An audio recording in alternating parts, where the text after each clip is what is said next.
I told my daughter I refused to attend her wedding if her biological father is there, and now she's accusing me of holding on to the past even though she has no idea of the trauma he put me through.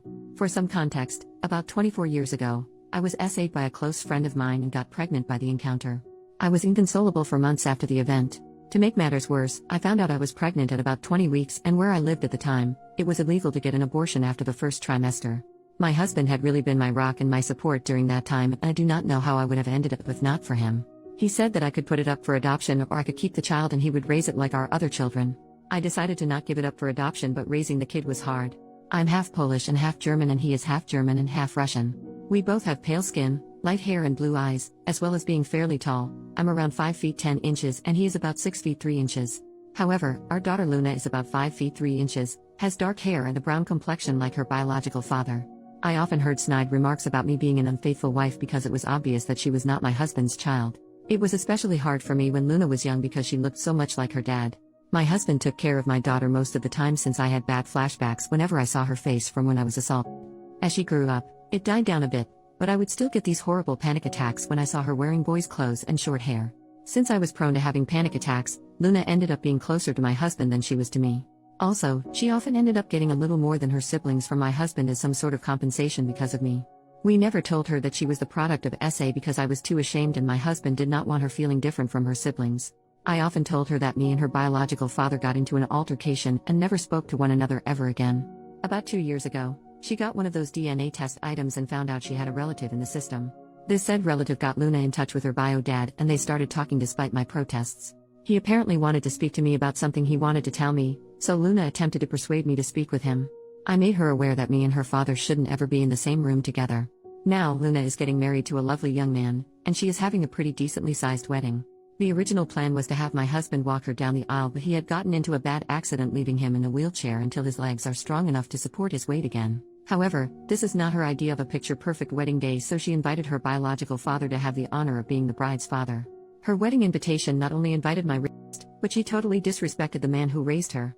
Although I or a bridesmaid could have pushed him down the aisle, she thinks it would not fit the vibe of the wedding.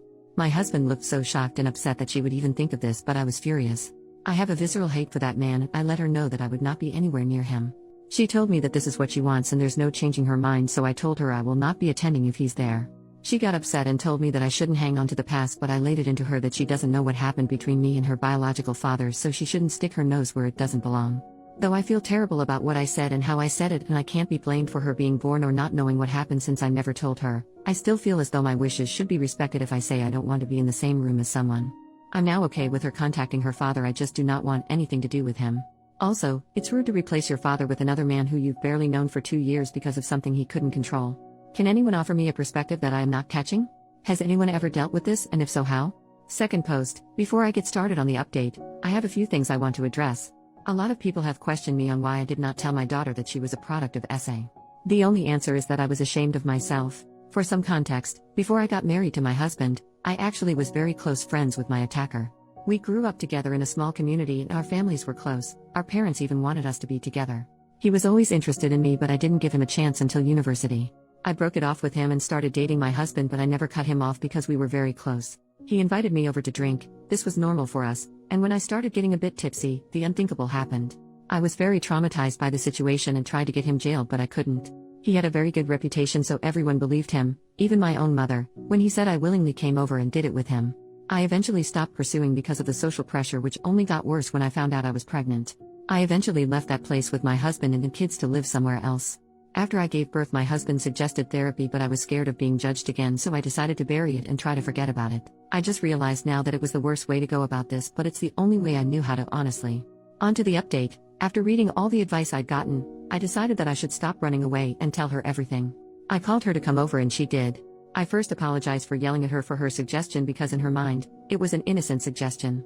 I told her that I wasn't angry at her, but how fast she was willing to replace her father because he was in a wheelchair, and that anger was compounded because she brought up her genetic father.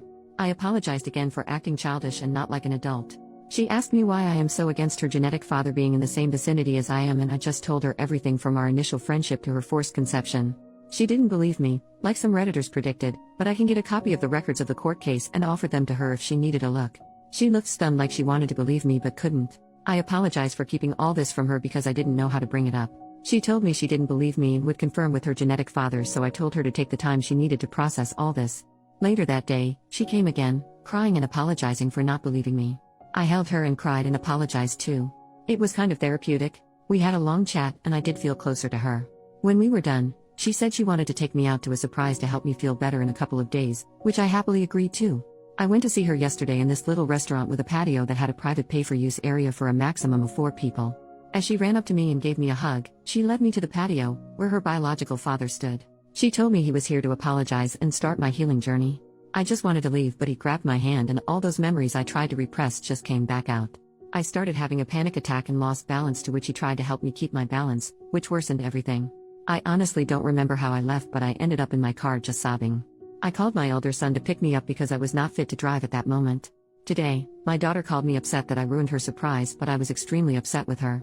I asked her why she did that when she knows everything that happened between me and him, and she tried to use the excuse of my healing journey, but I wasn't having it. She admitted that she wanted me to get used to him because he's gonna be walking her down the aisle along with my husband and doing the daddy-daughter dance. I told her that while I loved her and respect her decision to be with him, I'm not willing to be anywhere he is. She started complaining about how she wants all her family to be there, and I'm still not forgiving, but I hung up the phone. My husband is aware of everything and stands by me of not going to her wedding, but I don't want this. If my other children were to know, they would stand by me and tell the rest of their extended family, which is going to lead to my daughter getting disowned by the family. There is no need to give me advice on this because I will be seeking professional aid. Anyways, one good thing to come out of this is that I'm finally confident enough to seek therapy. Thank you for listening to my venting, and for commenting on my last post. Happy holidays. I hope you enjoy it with those who you love. Third post. Hello everyone, it has been a while since I last posted on this website. I have a few new updates for everyone that has been asking me. I apologize for not getting to everyone in my direct messages, but I really appreciate everyone sending me support through those tough times. I would like to share some good news before going on about what happened with my daughter. My husband is able to walk again, albeit with a cane, but it is progress. We have been going to physical therapy to help strengthen his legs after his accident. It's good to see him happy and walking again. I've also been to therapy and met this wonderful and sweet therapist. My therapist is so patient and kind.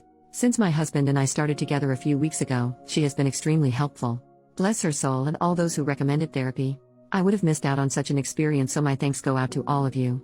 Like most of you advised, my therapist also advised me to tell my other children about what went on between my youngest. For reference, I have 3 other children, 30M, 27F, 27M. My eldest boy is the only one that had a slight idea of what happened, but the other 2 were left unaware. I was quite scared and anxious to tell them what happened, especially because my mother and other family members initially reacted negatively. I invited them over around 2 weeks ago for a family dinner and told them everything that happened with the conception of my youngest to what happened recently. They were all silent and stared at me, so I became a little nervous until my daughter started crying. It was so upsetting for her, and my 2 sons were pissed off at my youngest and her father. They asked why I didn't tell them earlier, and I told them I was just scared of how they could have reacted. My husband took them out of the dining room to talk while my eldest daughter just cried together. When my boys and husband came back, they apologized for leaving early and left. My eldest daughter wanted to spend the night with me, but early in the morning, she left with her brothers to do whatever. I didn't hear anything from them until last Wednesday. I was on Facebook when I saw my elder daughter's post calling out my younger daughter for not only ignoring the man who raised her but siding with her mother's assaulter and re-traumatizing her. My boys made similar posts as well, dragging her name through the mud. I had so many direct messages, but I didn't want anything to do with them, so I deleted the app off my phone. Since I don't like people knowing about my personal life, I asked my kids to take down the posts. They said they did, but I haven't re-downloaded the app to find out. My youngest would-have-been husband came to my house with his mother to apologize. He told me he broke off the engagement because he couldn't be with someone who treated their parents like that. His mother let me know how disgusted she was with my daughter's actions, and someone like that would never be a part of her family. I was honestly stunned by all the support I have received. It's one thing to receive support online, but receiving support in real life was surreal for me. I'm a bit disappointed because I wanted my daughter's former fiancé to join the family, as he is a lovely and sweet boy, but he has boundaries in a relationship that my daughter unfortunately crossed. As for my youngest, she is furious with me. She sent me a nasty voicemail saying that I ruined her life. Her friends and fiancé basically cut her off. Needless to say, I felt terribly sorry because I had attempted to avoid this situation at all costs. I went through what she is experiencing, and I know exactly what it feels like. I told my therapist about this, and she told me that the difference is that while I was the victim, my daughter brought it on herself. My therapist is probably right, but I can't stop this feeling of dread. I tried to call my daughter, but once I heard her father on the line, I hung up. He took it upon himself to let me know that my daughter is depressed because of my actions. I feel terrible for treating my daughter like this. My husband says that I should focus on myself, and I'm trying to, but I just can't stop worrying. I don't think that my daughter is safe when she's with her biological father. This is all that's going on in my life right now for all those asking. Thanks for listening to me and thanks for the advice again. I really appreciate everything.